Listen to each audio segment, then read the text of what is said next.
অনুশীলন 2, ball pass ও গ্রহণ করা, পাসিং অ্যান্ড রিসিভিং। সময় 25 মিনিট। উদ্দেশ্য: একটি কঠিন বল পাস করার প্রক্রিয়ার জটিল অংশের সমন্বয় সাধনের বিষয়টি পরিচালনা করা। লক্ষ্য: একটি নির্দিষ্ট জায়গায় বল পাস করা ও গ্রহণ করা এবং পরবর্তী বল পাসের জন্য অপেক্ষা করা। নির্দেশনা: 20 গজ করে খেলার মাঠকে 4টি ভাগে ভাগ করুন। প্রত্যেক ভাগে 4 জন করে খেলোয়াড় এবং একটি করে বল থাকবে।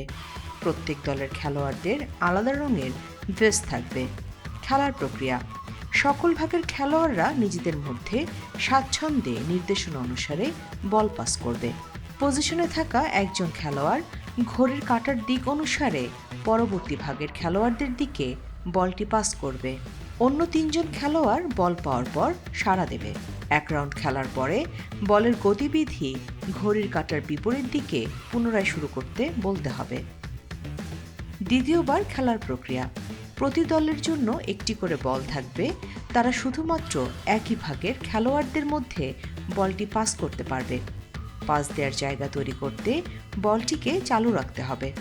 প্রতিফলন: প্রতিফলনে কোচ গাইডলাইনে দেয়া প্রথম প্রতিফলন ও দ্বিতীয় প্রতিফলন অনুসরণ করে আলোচনা শেষ করবেন।